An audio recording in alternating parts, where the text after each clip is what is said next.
daripada Tuhan. Aku berlindung dengan Tuhan daripada syaitan yang direjam. Bismillahirrahmanirrahim. Assalamualaikum warahmatullahi wabarakatuh. Alhamdulillahirabbil alamin. Wassalatu wassalamu ala asyrafil anbiya'i wal mursalin wa ala alihi wa sahbihi ajma'in. Subhanaka la ilma lana illa ma 'allamtana innaka antal alimul hakim. Rabbi shrah li sadri wa yassir li amri wahlul 'uqdatam min lisani yafqahu qawli. Allahumma hdina wahdi bina wahdina sajami'a waj'alna sababan liman ihtada. Allahumma ati anfusana taqwaha wa zakkiha anta khairu man zakkaha anta waliyuha maulaha amma ba'. Alhamdulillah, segala puji bagi Allah Subhanahu wa taala, Tuhan yang mentadbir sekalian alam. Selawat dan salam ke atas penghulu sekalian Nabi Rasulullah sallallahu alaihi wasallam, para sahabat, para tabi'in sehingga yang mengikuti baginda, dan para sahabat sehingga ke hari kiamat. InsyaAllah pada malam ni kita sambung perbincangan 40 hadis penawar hati. Kita sampai ke hadis yang ke-40. Walaupun dah sampai hadis yang ke-40, tetapi pengarang memuatkan 42 hadis. Kalau yang lepas kita sebut berkaitan dengan sumber pahala itu banyak. Sumber pahala itu banyak. Jadi ada macam-macam cara untuk kita buat kebaikan. Seperti mana yang kita sebut sebelum ni, anak Adam itu, setiap anak Adam tu diciptakan daripada 360 sendi. Jadi kalau dah cukup 360 kebaikan dia buat satu hari, cukup. Kalau tak cukup, kena cari sampai 360 kebaikan. Sebenarnya ada banyak kebaikan yang kita boleh buat. Antara kebaikan yang kita pernah sebutkan ataupun disebutkan dalam hadis sebelum pada ni, berlaku adil antara dua orang yang bertelikah adalah sedekah. Menolong orang lain pada binatangnya, maka engkau menolongnya menaiki kenderaan. Kita tolong dia buka pintu pun sedekah. Kita tolong dia naik kereta pun sedekah. Kita bagi laluan kepada orang pun sedekah. Kita memudahkan urusan orang lain pun sedekah. Kita membuang halangan pada jalan juga adalah sedekah. Kata-kata yang baik juga adalah sedekah. Kita menghiburkan hati kawan kita dengan perkataan yang baik-baik, supaya bila kita jumpa dia, kita ucap perkataan yang baik-baik. Sebab tu kalau kita jumpa orang Arab kan, orang Arab ni dia suka jumpa dia doa dulu. Macam-macam doa dia sebutkan pada kawan dia kan. Barakallahu fikum kan, hayakallah. Lepas tu macam-macam lah yang dia doakan kepada kawan dia. Itu juga adalah sedekah. Dan pada malam ini insyaAllah kita masuk kepada hadis yang ke-40, rahmat yang luas dan pengampunan yang berterusan.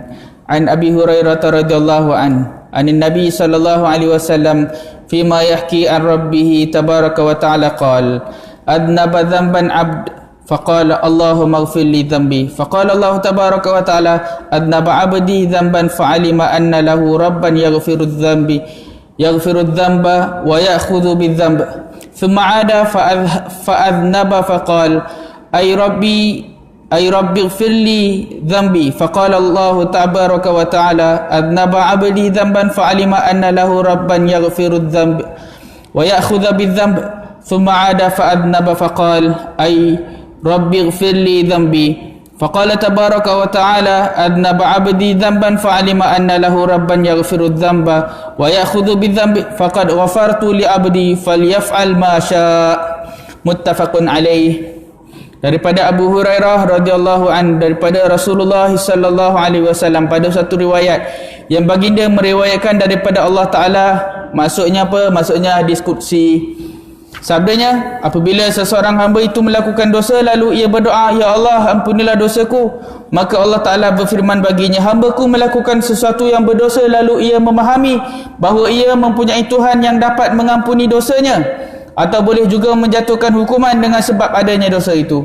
Kemudian apabila hamba itu kembali berbuat dosa lalu ia berdoa pula, ya Tuhanku ampunilah dosaku, maka Allah Ta'ala berfirman, hambaku telah berbuat dosa dan ia memahami bahawa ia mempunyai Tuhan yang mengampuni segala dosa itu.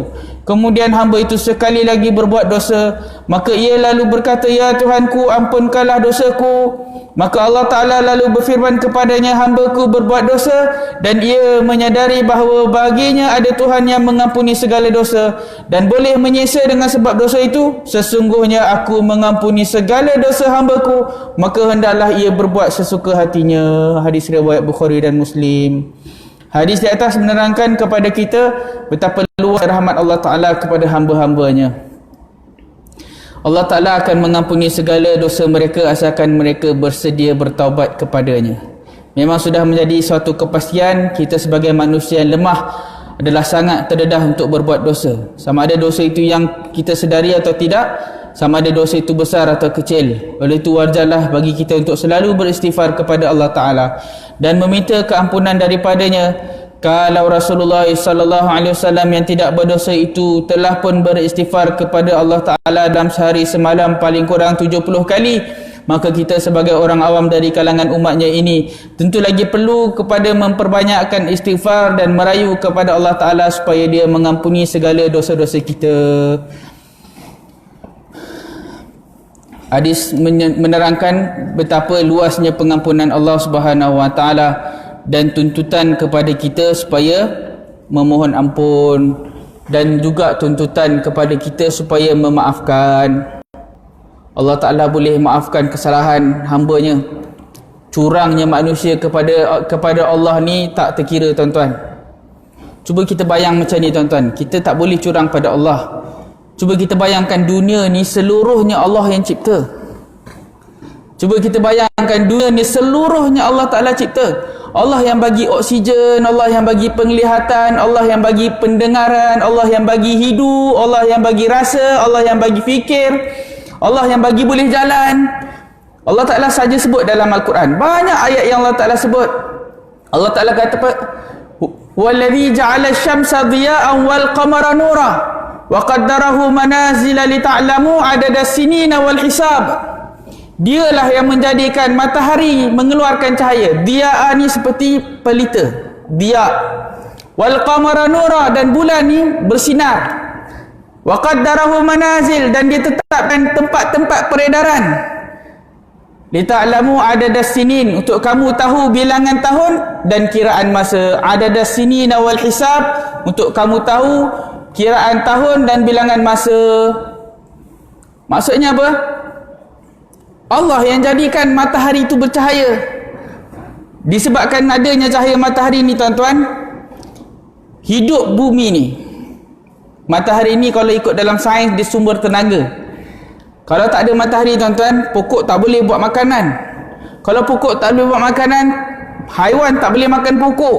Termasuklah manusia ni sejenis haiwan yang makan tumbuh-tumbuhan.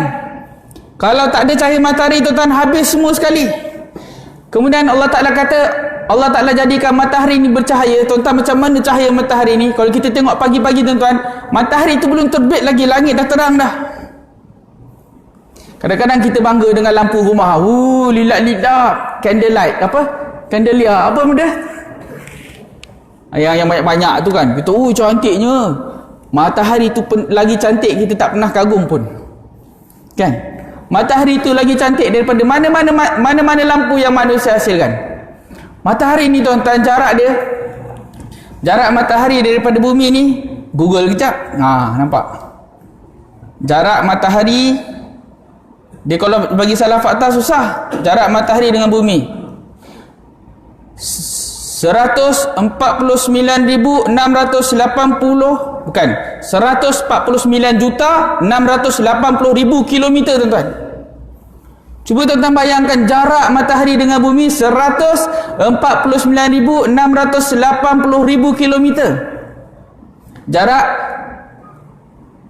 antara bumi dengan matahari. Tuan-tuan cuba bayangkan, punya jauhnya matahari dengan bumi itu, tapi cahayanya penuh. Kalau siang ni, tuan-tuan, adanya matahari terang semua sekali, tak payah dah buka lampu. Macam masjid ni kan, kalau tak ada tingkap tutup, kita buka sikit je pintu, terang habis, semua nampak. Walaupun tak direct cahaya matahari tu. Kalau pagi-pagi, tuan-tuan, sebelum terbitnya fajar, sebelum terbit matahari, sebelum waktu syuruk, sebelum matahari naik tu, ketika waktu subuh dah nampak biru dah langit ni, belum matahari tunjuk lagi dah nampak biru dah.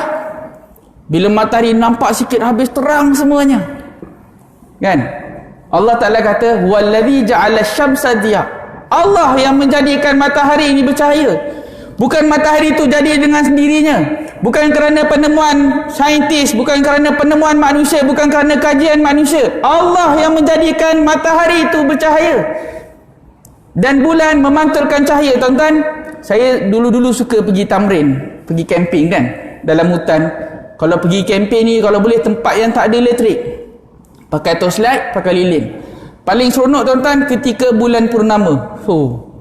Bulan purnama ni tuan-tuan, bulan ni dia pantulkan cahaya daripada matahari, punya jauh. Kita tahu tadi kan, 149 juta kilometer, punya jauh. Tapi bila dia pantulkan cahaya ketika bulan purnama, nampak. Kalau jalan kat hutan tu tak payah pakai torchlight, boleh nampak. Boleh nampak terang kan. Itu Allah yang sebut li ta'lamu adadas sinin, untuk kamu tahu kiraan tahun. Kan? Kiraan tahun ni maksudnya bulan bumi dia pusing matahari 365 hari. Buat eksperimen sains tuan-tuan, kan? Dia kalau buat eksperimen ni seronok sikit. Biasa waktu sains masa eksperimen tak tidur, tapi kalau cikgu cakap kat depan tidur. Matahari ni, bulan bumi ni dia mengelilingi matahari macam ni, tapi sebenarnya dia pusing macam ni. Pusing 365 hari. Sains dia kaji bukan 365 hari, 365 suku hari. 365 suku hari. Macam mana nak buat suku ni? Dia memang tak boleh nak adjust, tak boleh nak adjust. Jadi dia membuat macam mana? Ada tahun lompat. Tu kesian, ada kawan saya dia lahir tahun lompat 29 Februari. Jadi dia sambut hari jadi dia 4 tahun sekali. 365. Kemudian bumi ni berpusing menghadap matahari ni 24 jam. Pusing-pusing 24 jam. Berapa laju kelajuan bumi mengelilingi matahari? 3,600 km sejam. Tak pun tuan Google nanti kalau salah. 3,600 km sejam bumi berpusing mengelilingi matahari. Siapa yang buat ni? Semua bumi, bulan, bintang dan matahari, sebesar-besar makhluk Allah Ta'ala ni patuh kepada Allah Ta'ala. Sebesar-besar makhluk, matahari ni sangat panas sehingga dikatakan bahawa suhu yang paling rendah dekat matahari ni 22,000 darjah Celsius. Tak ada suhu yang macam tu direkodkan di permukaan bumi. Dan matahari ni nak mengelilingi, matahari pun ada orbit dia sendiri, nak mengelilingi orbit dia 227 tahun. 227 tahun ke 2,200? Tak apalah tuan-tuan Google. 227 tahun baru matahari ni dapat pusing satu orbit dia. Kalau bumi pusing matahari 1 tahun, matahari nak pusing dia punya orbit 227 tahun. Masya Allah. Siapa yang buat? Allah yang buat. Bila Allah buat tu maksudnya apa? Allah Ta'ala sengaja cerita detail. Allah Ta'ala sengaja cerita detail untuk bagi kita sedar yang kita ni sikit je. Apa yang mampu kita gerakkan? Nak gerakkan badan kita pun tak larat, kan? Yang jogging-jogging tu 5 km 10 meter dah kan? Nak gerakkan badan sendiri pun tak larat. Allah Ta'ala menggerakkan seluruh bulan, bintang dan matahari. Allah Ta'ala yang menentukan siang dan malam. Semua ni Allah Ta'ala jadikan untuk apa? Untuk kita fikir dan kita kembali kepada Allah Subhanahu Wa Ta'ala, kan? Bahkan banyak ayat cerita pasal kejadian-kejadian Allah ni. Allah Ta'ala sebut inna fi khalqis samawati wal ard, sesungguhnya dalam penciptaan langit dan bumi, waqtilafil laili wan nahar la ayatil liulil albab, ada tanda-tanda bagi orang-orang yang mahu berfikir. Tadi tuan-tuan, bumi ni bila dia pusing macam ni tuan-tuan, orang dulu mungkin agaknya dia kaji ayat ni, jadi dia tahu sudut pusingan mata bumi. Belum ada pembaris tuan-tuan. Dulu tak ada pembaris nak kira sudut. Berapa sudut? Berapa condong dia? Saintis boleh kira berapa condong. Disebabkan apa? Disebabkan bumi ni berpusing mengelilingi matahari. Dia tahu berapa condong. Dia tahu bila matahari, bila musim panas, musim sejuk. Disebabkan apa? Adanya musim panas, adanya musim sejuk. Sebab apa? Sebab bumi ni berpusing bukan macam ni. Bumi ni berpusing macam ni. Ada satu ayat lagi dalam Al-Quran, Allah Ta'ala sebut, kan yang kita baca tadi, tulijul laila fin nahari wa tulijul nahara fil lail. Ada satu ayat dalam surah Al-Ahzab, surah Luqman. Allah Ta'ala kata apa dalam surah Luqman? Kalau tulijul laila, maksudnya Allah Ta'ala masukkan, Allah Ta'ala gantikan siang dengan malam. Kalau dalam surah Luqman ni Allah Ta'ala sebut,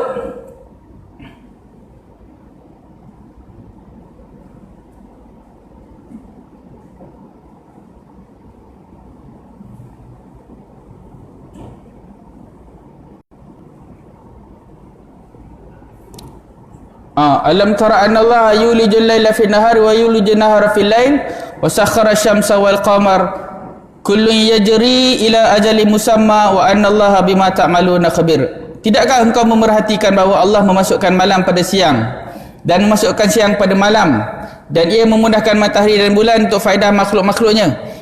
Tiap-tiap satu dari keduanya beredar untuk suatu masa yang telah ditetapkan. Dan ingatlah sesungguhnya Allah Maha mengetahui dengan mendalam akan apa yang kamu lakukan. Tuan-tuan, dalam kitab Tafsir Al-Munir disebutkan oleh Profesor Dr. Wahbah Zuhaili, dia kata memasukkan siang atau malam ni maksudnya malam ni dia masuk dalam waktu siang. Patutnya waktu siang macam ni, tapi malam ni masuk dalam waktu siang. Maksudnya malam jadi lebih lama daripada siang. Siang dimasukkan dalam waktu malam, apa maksud? Maksudnya siang ni dia masuk dalam waktu malam. Patutnya waktu malam macam ni, tapi siang ni dia masuk dalam waktu malam. Allah Ta'ala sebut pada Nabi Muhammad SAW ketika Nabi Muhammad SAW berada di Mekah. Tapi Mekah memang ada siang yang panjang, malam yang panjang. Kalau musim panas siangnya panjang, pukul 4 dah subuh dah, pukul 8 baru maghrib. Kalau waktu musim panas. Tapi kalau musim sejuk, pukul 6 subuh, pukul 6 maghrib. Kan? Maksudnya malam jadi panjang ataupun siang jadi panjang disebabkan apa? Disebabkan Allah Ta'ala memasukkan siang ke dalam malam dan malam ke dalam siang disebabkan oleh putaran bumi mengelilingi matahari. Semua ni untuk apa? Untuk mengajak manusia supaya berfikir, bersyukur dan kembali kepada Allah Ta'ala. Kita tak ada peluang lain, kita sepatutnya tak ada jalan lain untuk selamat melainkan kita tunduk dan patuh kepada Allah Subhanahu Wa Taala. Dunia ni Allah punya. Dunia ni Allah punya. Allah Taala sebut dalam surah Al-Baqarah, "Kaifa takfuruna billah?" Macam mana kamu boleh ingkar pada Allah sedangkan kamu ni mati? Maksudnya awak yang hang ni sangat. Macam tu kan. Awak yang hang ni sangat. Hang ni dulu tak ada pun. Lah baru ada, satgi hang tak ada balik. Maksudnya kita ni dulu tak ada, sekarang ni tengah ada, lepas ni tak ada balik. Kita akan tinggalkan, kita sekejap je bernyawa. Sebab itulah ulama kata hidup kita ni untuk menzahirkan Allah, bukan menzahirkan diri kita. Hidup kita kerana Allah, bukan kerana kita. Kita minum bukan kerana kita nak minum. Kita minum kerana sunnatullah menetapkan bahawa dahaga minum. Kita minum tu atas perintah Allah. Sebab tu maksudnya kita makan kerana lapar. Lapar sebab apa? Sebab Allah jadikan lapar tu. Allah yang jadikan perut kita macam ni. Dia tak ada lapar, kita ambil cahaya matahari, kita buat fotosintesis. Walaupun banyak lemak macam mana sekalipun dia kena makan juga. Kan? Walaupun banyak lemak macam mana pun dia kena makan juga. Kan salahnya ambil lemak sikit ke sini, sikit sini sikit. Kalau tak makan sehari, tak makan 2 hari, tak makan 3 hari.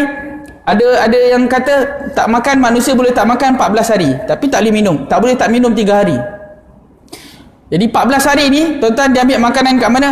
Sikit-sikit je. Tak ada dia lepas 14 hari tu kurus, tak ada. Kalau gemuk macam saya ni, lemak tu tak boleh diambil. Tak boleh diambil. Allah tetapkan bila lapar makan. Bila lapar makan tu peraturan siapa? Bukan peraturan kita, peraturan Allah. Bila ngantuk tidur, siapa buat peraturan ngantuk tidur tu? Tak ada orang bila ngantuk jogging. Ni apa jogging ni? Ngantuk? Tak ada. Kan? Tak ada orang bila dahaga baca buku. Kenapa baca buku? Dahaga. Tak ada kan?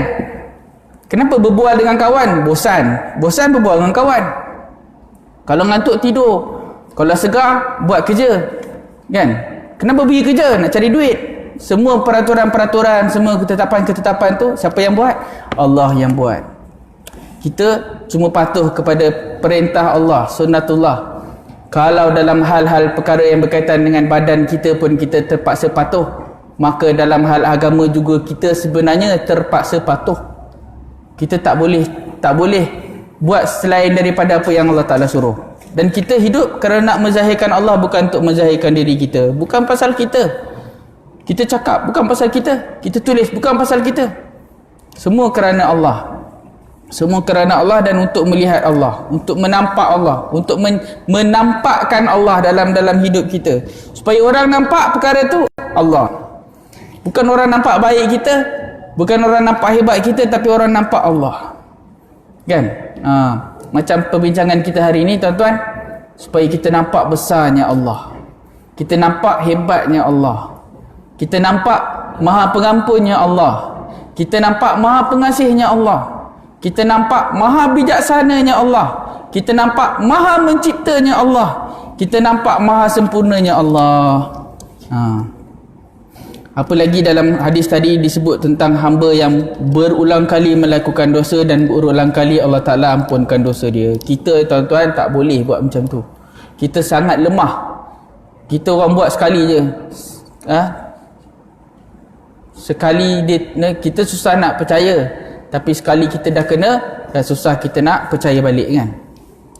Kita masuk pada hadis yang ke-41. Pintu taubat masih terbuka. An Abi Abdurrahman Abdullah bin Umar bin Al-Khattab radhiyallahu anhuma an Nabi sallallahu alaihi wasallam qala innallaha azza wa jal yaqbalu taubatal abdi ma lam yugharghir. Rawahu Tirmidzi wa qala hadis hasan. Wa an Abi Musa Abdullah bin Qais Al-Asy'ari radhiyallahu anin Nabi sallallahu alaihi wasallam qala innallaha ta'ala yabsutu yadahu bil laili liyatuba musii'un nahar wa yabsutu yadahu bin nahari liyatuba musii'ul lail hatta tatlu'a asy-syamsu min maghribiha. Daripada Abu Abdurrahman Abdullah bin Umar bin Al-Khattab radhiyallahu anhuma, daripada Rasulullah sallallahu alaihi wasallam, beliau bersabda bahwasanya Allah azza wa jalla menerima taubat seseorang hamba selama rohnya masih belum sampai ke hulkum, yakni ke kerongkongan.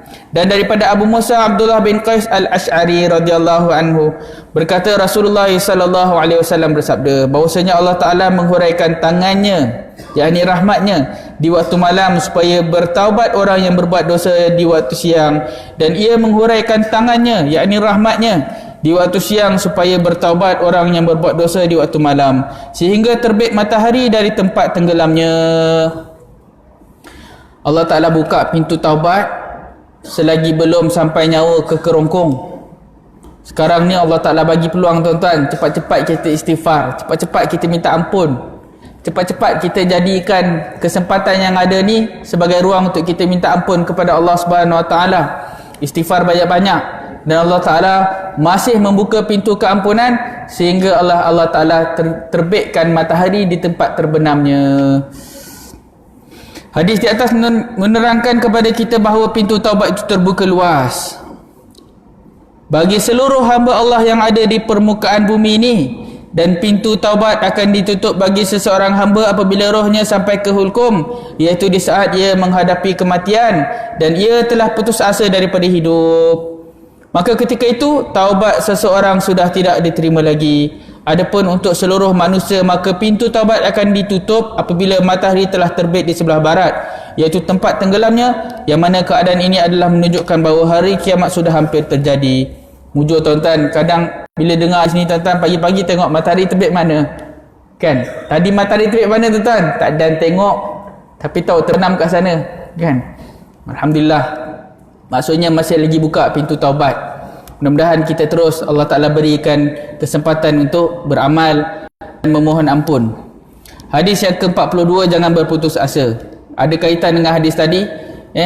An Anas radhiyallahu anhu qala sami'tu Rasulullah sallallahu alaihi wasallam yaqul qala Allah ta'ala ya ibna Adam innaka ma da'awtani wa rajautani ghafartu laka ma kana minka wala ubali ya ibna Adam law balaghat dhunubuka anana as-sama' thumma astaghfartani ghafartu lak ya ibna Adam innaka law ataitani biqurabil ard khataya thumma laqitani la tusyriku bi syai'a la ataituka biqurabiha maghfirah. Rawahu Tirmizi wa qala hadis hasan. Daripada Anas radhiyallahu anhu berkata, Rasulullah sallallahu alaihi wasallam bersabda, Allah Taala berfirman di dalam hadis kursi, ya wahai anak Adam, selama engkau masih berdoa dan berharap kepadaku, pasti aku mengampuni bagimu akan segala dosa yang ada padamu, dan aku tidak peduli walaupun dosa itu banyak sekali. Hai anak Adam, jikalau seandainya dosamu itu sampai ke atas awan yang ada di langit, kemudian engkau datang mengharapkan keampunan daripadaku, nescaya aku berikan keampunan kepadamu. Hai anak Adam, sesungguhnya jika engkau datang kepadaku membawa dosa sepenuh bumi ini, kemudian engkau datang menemui aku padahal engkau tidak mempersekutukan aku dengan sesuatu, nescaya aku akan datangkan kepadamu dengan sepenuh bumi pula keampunan. Hadis riwayat Tirmizi. Tuan-tuan, jangan putus asa pada rahmat Allah, jangan putus asa pada kasih sayang Allah. Kalau kita mengharapkan kepada makhluk nak ampunkan kita, memang tak dapatlah tuan-tuan. Makhluk ni, kita pun tak maafkan orang. Tapi tuan-tuan, Allah Ta'ala ni maha pengampun, dia menerima taubat semua hamba-Nya tuan-tuan. Kalau nak kirakan dosa kita menggunung tuan-tuan, dosa kita ni menggunung. Kita ni mana ada baik kita ni? Tak ada baik kita melainkan apa yang Allah Ta'ala bagi pada kita. Saya tuan-tuan, kalau orang-orang yang kenal saya dulu, saya pemalu nak duduk di sini tuan-tuan. Kita semua ada masa silam kita kan. Nak kirakan salah kita ni tuan-tuan banyak. Allah Ta'ala, bila Allah Ta'ala izinkan kita untuk masuk ke masjid ni pun sebenarnya dah satu rahmat dah. Maksudnya Allah Ta'ala terima kita lagi untuk sujud, Allah Ta'ala terima lagi kita untuk sebut nama dia. Allah Ta'ala tak pilih kita dari kalangan juta manusia yang beribadat dengan apa? Yang beribadah, bukan beribadah, yang menyembah berhala, yang memukul loceng, yang hadir ke tempat ibadat hari Ahad, yang memegang colok.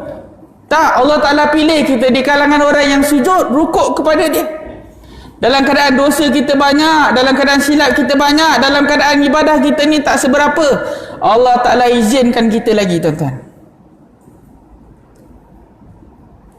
Allah Maha Pengampun, menerima semua taubat hamba-Nya. Nak mengadu pada manusia, manusia tak akan dengar tuan-tuan. Kita jenuh kita bagi penjelasan, ataupun kita nak minta ampun, nak minta, yelah kalau kita nak sebut pada orang kan susah. Tapi Allah Ta'ala tuan-tuan, kita sebut je. Macam mana kita nak sebut tuan-tuan? Sebutlah macam mana yang kita selalu sebut dengan manusia, kita sebut macam tu dengan Allah. Mungkin kadang-kadang kita tak, kalau kita tak tahu apa kita nak sebut dalam doa kita tuan-tuan, sebut je. Ya Allah, aku minta ampun ya Allah, aku banyak buat silap ya Allah. Dulu aku macam ni. Ya Allah, jadikan aku ayah yang baik, anak yang baik. Ya Allah, jadikan aku ibu yang baik, isteri yang baik, suami yang baik. Ya Allah, maafkan aku atas segala dosa yang aku buat pada sekalian manusia. Walaupun dosa kita dengan manusia ni tuan-tuan tidak terampun, melainkan dengan kita minta maaf pada manusia tu. Ada ulama sebut, kalau kita nak minta ampun, kita kena sebut satu-satu. Minta kosong-kosong, takut tak lepas. Kan kita selalu kosong-kosong. Sebut satu-satu. Buat apa? Dulu ngumpat hari Khamis pukul 3 petang. Sebut, aku ngumpat kamu, aku kata kamu macam ni. Agak-agak tuan-tuan, kalau kita jumpa orang, kita cakap macam tu, agaknya macam mana tuan-tuan? Oh, banyaknya dosa kita dengan manusia ni. Tapi tuan-tuan, apa pun keadaannya, jangan putus asa pada rahmat Allah. Apa pun jangan putus asa pada rahmat Allah. Ada satu kisah tuan-tuan, hadis ni pun hadis yang terakhir, jadi mungkin sebagai penutup lah. Ada seorang ayah dengan seorang anak. Ni cerita ni viral. Ayah dengan anak ni dia suka buat kerja, ajak orang pergi masjid. Kadang-kadang dia dari salah satu hari hujan. Ayah dia kata, ayah hari ni tak sihat lah. Kita batal lah, tak payah buat lah hari ni.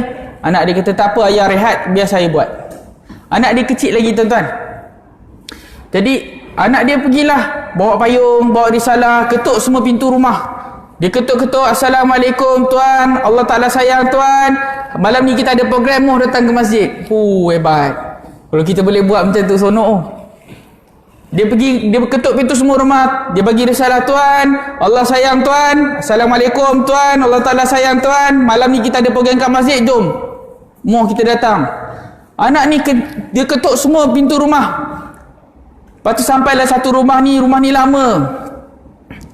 Mula-mula dia ketuk kan, dia ketuk. Suara dia lah budak-budak, Assalamualaikum. Dia ayah dia ajar bila ketuk kena 3 kali. Bila ketuk 3 kali ni maksudnya tak boleh ketuk Assalamualaikum, Assalamualaikum, Assalamualaikum. Dah balik. Tak. Dia Assalamualaikum. Let lu, tunggu lu. Kan? Bagilah masa kalau dia tengah buka baju ke, dia tengah kat bilik air, kita bagi masa dulu. Ketuk lagi sekali, Assalamualaikum. Tak ada sahut lagi. Dia ketuk kali ketiga, Assalamualaikum. Dia nak balik. Bila dia nak balik, tiba-tiba buka pintu. Rupanya yang ada kat dalam rumah ni siapa? Yang ada kat dalam rumah ni seorang makcik tua. Kan? Dia pun cakap, Assalamualaikum nenek. Sebab dia kan kecil kan. Nenek, Allah sayang nenek. Malam ni kita ada program kat masjid, mula kita datang. Dia pun bagi risalah tu, lepas tu dia balik, dia beredar. Malam ni ada seorang makcik datang ke masjid. Mula dah habis selesai, saya nak buat satu pengakuan. Rupanya makcik ni tadi, dia datang masjid malam tu. Dia kata, demi Allah, sebelum ni tak pernah ada orang ketuk rumah dia. Dia ni terbiar, anak dia apa semua saudara mara tak ada, dia seorang. Sebatang kara. Dia duduk seorang-seorang kat rumah dia. Tak ada orang pedulikan dia. Tak ada orang ketuk rumah dia. Hari tu sebenarnya dia kata dia nak bunuh diri lah. Hari tu dia kata dia nak bunuh diri. Dia dah siap-siap pasang tali. Dia dah siap-siap nak naik kursi. Masa dia nak naik kursi, tiba-tiba ada orang ketuk pintu. Dia ingat ada budak main-main. Siapa ni ketuk pintu ni? Kacau, potong steam lah. Dia tak peduli. Mungkin budak-budak main lah kot. Kali kedua dia ada lagi. Ketuk kali kedua tu dia kata, siapa ni? Dalam hati dia kata, kalau ketuk kali ketiga aku buka. Tengok ketuk kali ketiga, bila dia buka-buka, dia nampak budak, matanya bersinar, mukanya ada senyum, dia kata, Assalamualaikum nenek, Allah sayang nenek. Malam ni kita ada program kat masjid, jom kita datang. Nenek ni terus, dia rasa dunia ni sebelum ni gelap, dia rasa bercahaya. Sebab apa? Sebab dia rasa kasih dan sayang Allah. Kalau kita tuan-tuan macam tu keadaannya kan, Allah Ta'ala bagi peluang pada kita. Masa kita terhantuk, masa kita jatuh, tiba-tiba ada orang sambut tangan kita, pegang tangan kita, bagi kita peluang. Allahu Akbar. Ini peluang yang sangat baik ataupun anugerah yang Allah Ta'ala bagi pada kita. Demikian hidup kita tuan-tuan. Susah, macam-macam cabaran, tapi selagi kita tidak berputus asa, Allah Ta'ala sangat kasih dan sayang pada kita. Allah Ta'ala jadikan bumi yang luas untuk kita kan.